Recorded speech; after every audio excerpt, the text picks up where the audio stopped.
Hai guys, Assalamualaikum warahmatullahi wabarakatuh. Jumpa lagi dengan aku Sylvia Proling. Kali ini guys, aku mau ngomong tentang TKW. Lama nih nggak omong-omongan, suwe wes guys. Dikarenakan sibuk guys. Oke guys, udah mau ngopo ya? Anu, cari nih aku kerjaannya enak, itu ya. Kok enak emen kerjaannya mbak? Gini loh guys ya. Ini untuk apa ya, pencerahan aja sama mbak-mbak yang baru di Hong Kong atau yang masih ingin terbang ke Hong Kong. Jadi TKW itu jangan membayangkan yang enak-enaknya dulu. Maksudnya iki apa ya, ojo ndelok uangku kok enak kerjane nang Hong Kong. Ojo, jangan lihat seperti itu. Kerja dimanapun itu jangan melihat yang enak-enaknya dulu, pikirkan resikonya, apa masalah yang akan dihadapi, bisa enggak aku jika seperti ini. Maksudnya itu apa, jangan membayangkan enak kerja jadi TKW daripada kerja di Indonesia. Kerja di TKW libur terus setiap minggu, kerjaan enak gitu. Enggak, jangan gitu ya, apalagi ini pemula.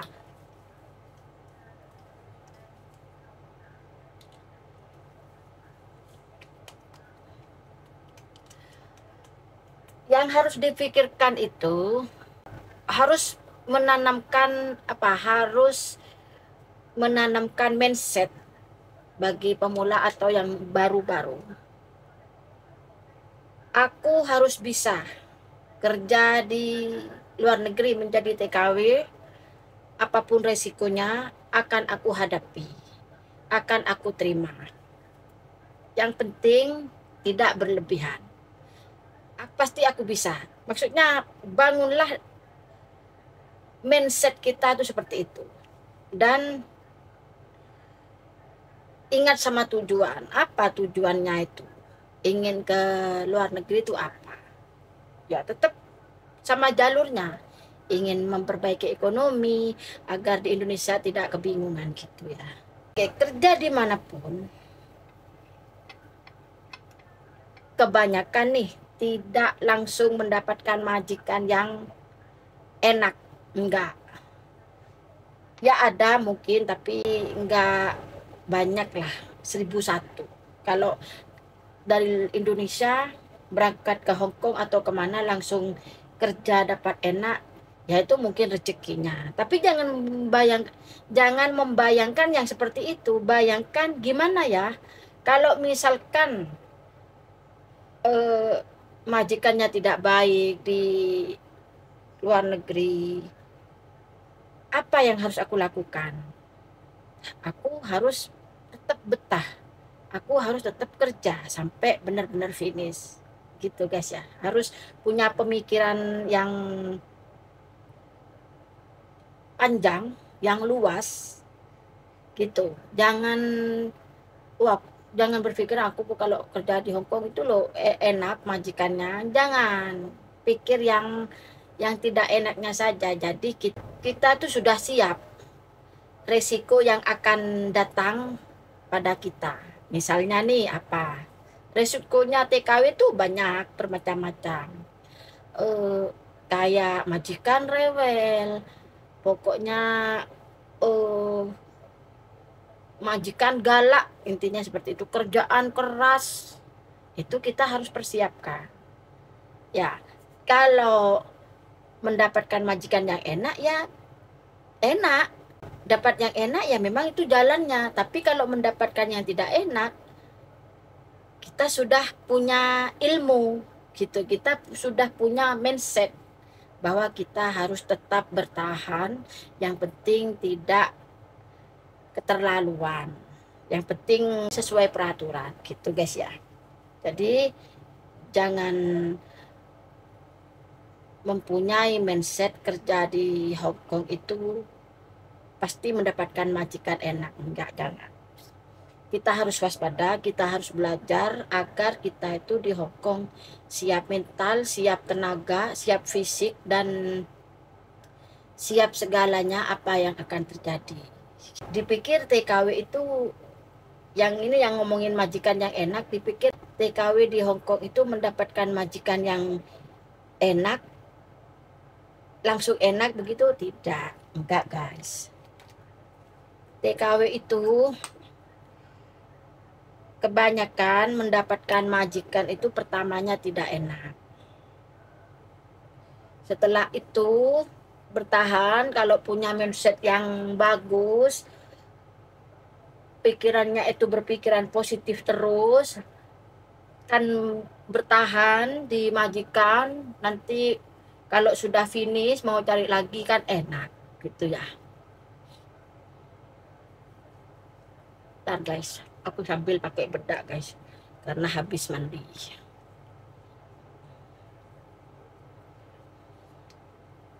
Seperti aku ini ya, seperti keadaan aku ini, aku kan kerja di Hong Kong itu sudah lama banget guys. Enggak langsung dapat majikan yang enak seperti ini, enggak. Aku dulu guys, pertama dulu di Hong Kong, banyak masalah, banyak sekali. Tapi aku hadapi masalah itu dengan hati yang ikhlas. Yang ikhlas bagaimana? Misal nih, majikanku tuh dulu yang pertama kali itu rewel guys, maafan, pokoknya banget lah, pakai banget. Pertama kali, setiap hari, setiap mau masak, batinku tuh begini, wah masak ntar lagi nih, marah-marah lagi, pokoknya setiap hari tuh marah-marah lagi. Tapi aku tuh sikapi seperti itu, nggak apa-apalah, lawang aku ini pembantu ya, kalau memang aku salah ya aku bilang minta maaf dan ajari bagaimana caranya. Kita harus menyadari posisi kita, kan memang begitu. Majikan itu memang apa ya guys, berhak lah, berhak memang yang punya uang mah. Jadi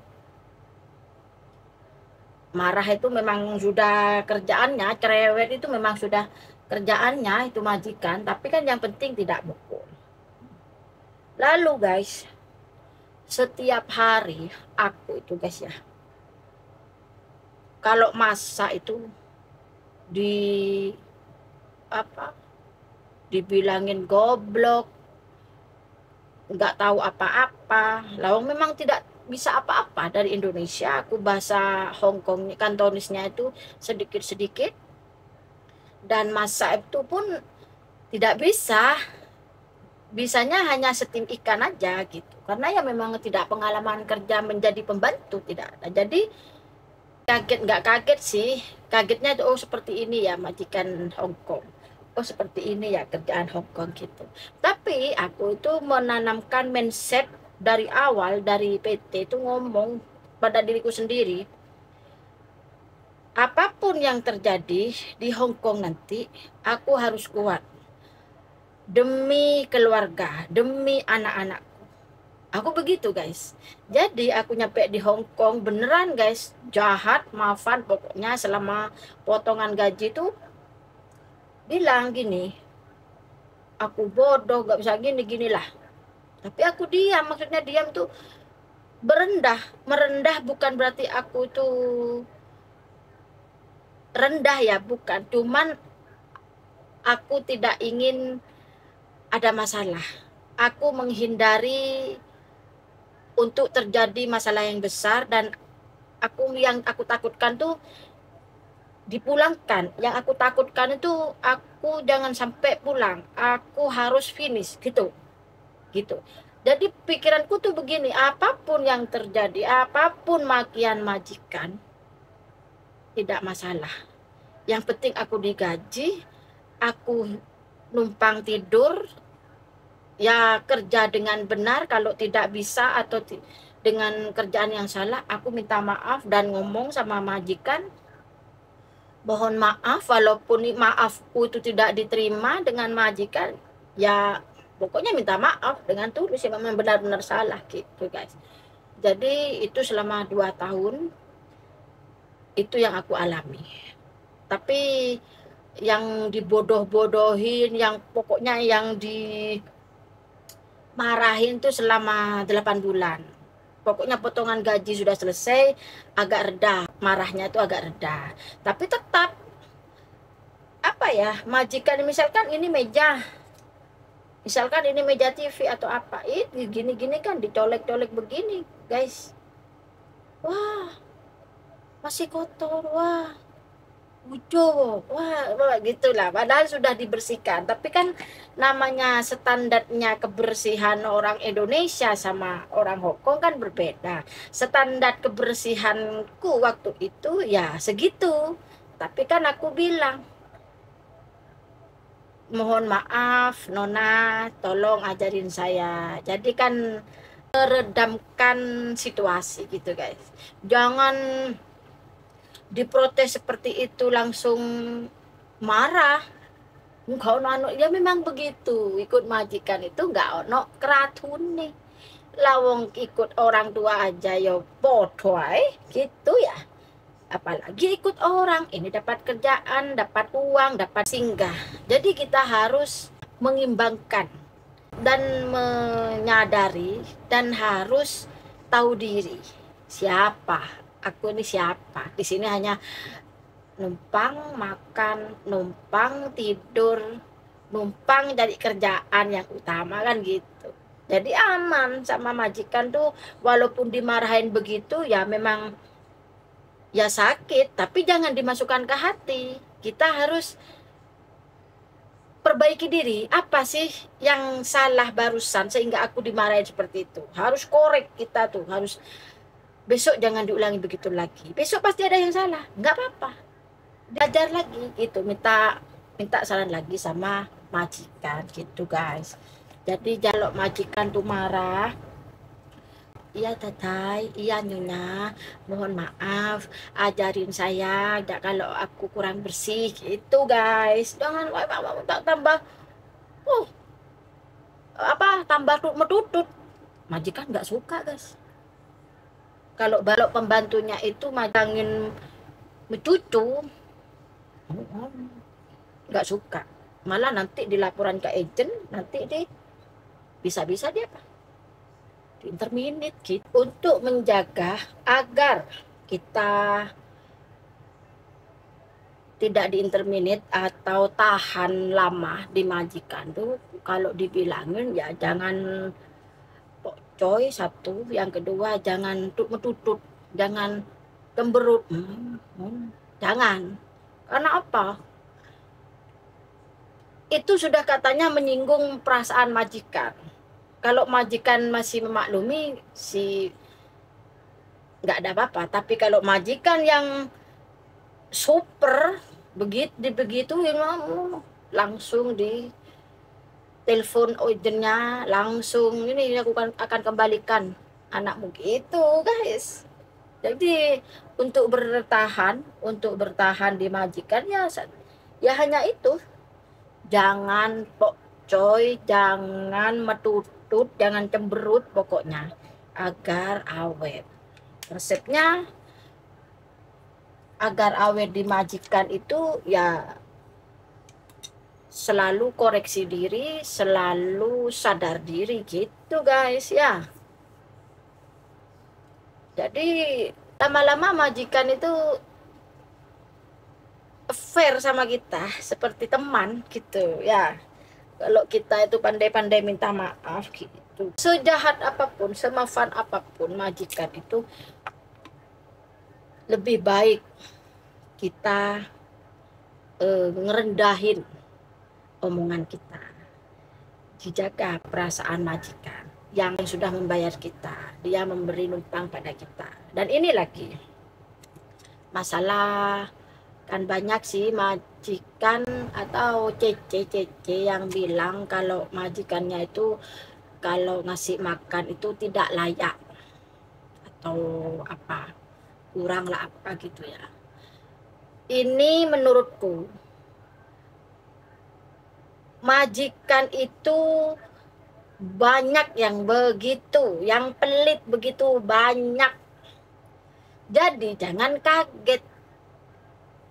Intinya begini deh, kalau majikan sudah ngasih nasi satu mangkok atau ikan atau buntutnya saja atau kepalanya saja dan sayur satu batang, diterima saja. Yang penting kita kenyang. Maksudnya yang penting ada nasinya, ada kalori yang masuk. Yang penting ada nasinya. Ya, kalau misalkan kurang dengan lauk itu, beli sendiri guys. Kalau memang tidak boleh lah, kalau tidak boleh enggak apa-apa, tidak boleh ya komunikasi sama agen, bu gini, gimana kalau aku tuh beli di luar tidak boleh, kalau aku mau goreng telur tolong izinkan ke majikan, saya sudah izin tapi nggak dikasih tahu. Tapi kalau agen yang ngomong insya Allah itu bisa gitu. Maksudnya jangan nganu karpet dewe, ngomong komunikasi itu, komunikasi sama agen tuh lebih baik, jalan yang terbaik gitu. Jangan menggunakan acara sendiri, jangan menggunakan karpet dewe. Ojo rek ning kene iki melo uwong rek, apa meneh membawa nama negara. Kan kita sebagai orang Indonesia, aku lo ya Indonesia, orang Indonesia tuh lo begini kelakuan aja. Kita harus bisa menjaga itu ya. Lalu yang teman-teman banyak tanya sama aku, kok enak kerjaannya kini lagi. Aku di majikan ini ya sudah 13 tahunan, hampir 13 tahun, 12 tahun lebih lah. Dipikir aku langsung enak seperti ini, tidak guys, enggak sayang. Aku di sini selama berapa ya, selama 9 tahun masih ada kakek. Kerjaanku itu masih 1 tahun itu masalah juga guys. Agenku yang tahu, sampai aku mau ngebreak pun gitu, tapi agenku baik, suruh bertahan. Tapi waktu itu aku punya masalah dengan nenek, masalah kecil cuman fatal akibatnya, karena aku mau mencuci barangnya nenek tanpa aku izin gitu guys. Akhirnya laporlah si nenek ini sama majikan. Akhirnya aku di meeting dikasih tahu gini-gini ya itu, dan itu dalam 1 tahun aku nggak ngomong. Maksudnya nenek itu sama majikan nggak ngomong sama aku guys, nggak masalah. Tapi setelah 1 tahun sudah seperti biasalah, seperti biasa kayak teman. Setelah itu guys, dapat 5 tahun kakekku sakit. Disitulah pekerjaan beratku. Wis pekerjaan berat, majikan rewel, yang dirawat juga rewel. Itu toh. Tapi aku tidak pernah mengeluh. Aku lakukan seperti kakekku sendiri. Jadi walaupun seberat apapun, aku nggak merasakannya. Misal nih, apa kok ngomong aku berat? Malam tidak tidur. Kakek yang dirawat itu 1 malam itu BAB 2 kali. BAB muntah setiap malam gitu. Dan siang kakek itu ingin keluar aja. Otomatis kan aku harus jagain, takut jatuh atau bagaimana. Itu siang nggak tidur guys. Malam pun juga sampai tidur di kursi, sampai di sofa tidur karena takut kakek ini terpleset atau bagaimana gitu.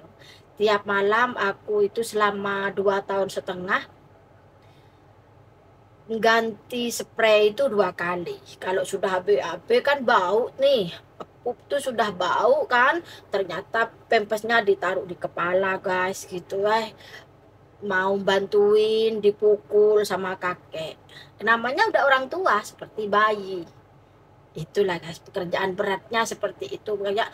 Lalu majikannya gak percaya kalau orang tuanya seperti itu, jadi kan tekanan batin.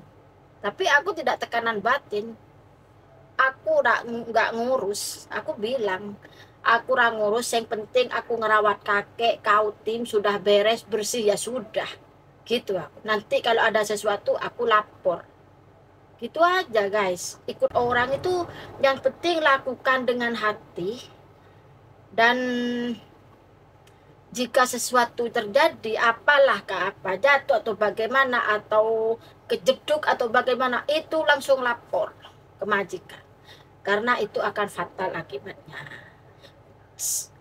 Walaupun majikan nanti itu tidak menghargai pekerjaan kita, ya sudah, kita perbaiki apa yang tidak cocok sama majikan itu. Seperti aku, mana mungkin kakek seperti ini, anak apa tidak percaya kalau bapaknya seperti itu. Di video aku kirim, salah lagi guys. Terus aku harus bagaimana? Ayo aku ajarin. Ini sudah 5 tahun, 6 tahunan. Antara 5 tahun 6 tahun aku di sini masih seperti itu majikan. Ya toh, biasa. Dan di rumah selama 9 tahun aku nggak dikasih apa, kipas agak besar, nggak. Kipasku dulu tuh kecil seperti ini, seperti piring lah, seperti ini. Kipasku dulu kecil. Dan di Hong Kong kalau musim panas kan panas, setiap hari itu nangis aku guys. Nangisnya tuh bukan ngeluh ya, panas panas gak kuat, bukan ngeluh, kok gini hidupku, enggak. Nangisnya aku itu panas gak kuat, panas gitu loh, panas, bukan nangis ngeluh, bukan. Karena nangis gak kuatnya itu. 9 tahun aku guys gak dikasih kipas yang lebih besar dikit, enggak. Kipasnya hanya kayak piring itu. Ya aku nggak pernah ngeluh, nggak pernah ngomong sama majikan. Ya sudah, dibelikan ya aku terima, nggak dibelikan ya sudah gitu loh.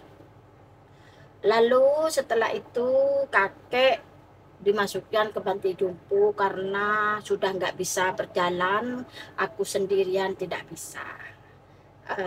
Aku bukan bilang tidak bisa, tapi majikanku yang melihat aku tuh mungkin capek atau bagaimana, akhirnya ditaruh di panti jompo. Aku sudah ngerawat 2 tahun setengah, 3 tahun lah kurang.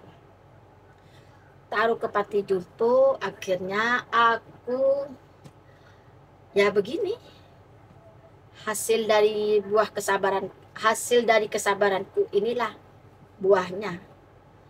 Aku sekarang enak bersama nenek, hidup berdua, dan juga aku dikasih AC guys. Dikasih AC, baru dikasih AC, alhamdulillah.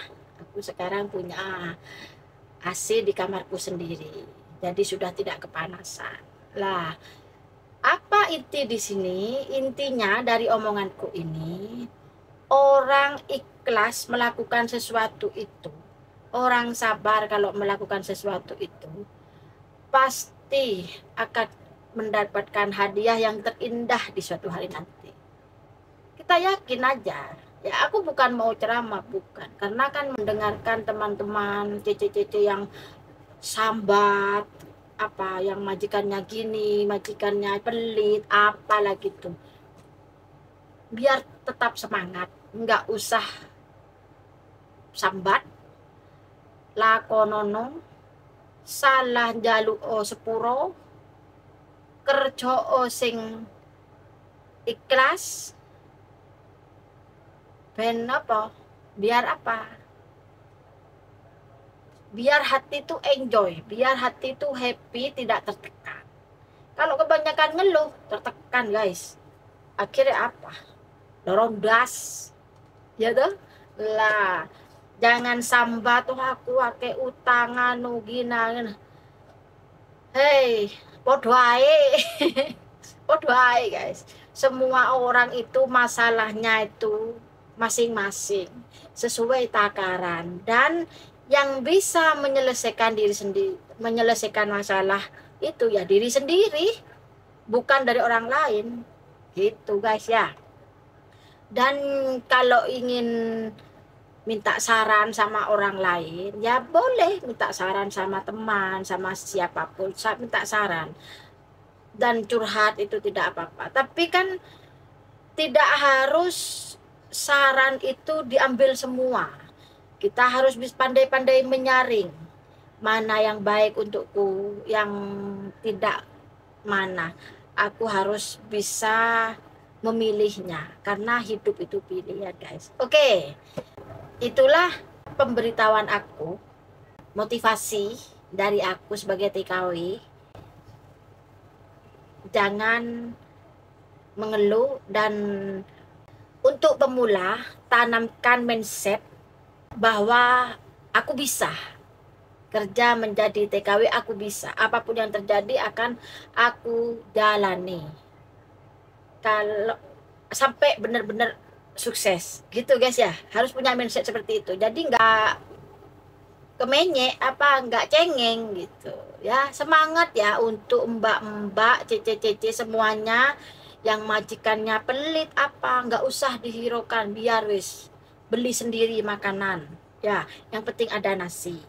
Gitulah, nggak usah kebanyakan ini ono, penting kerja, salah minta maaf.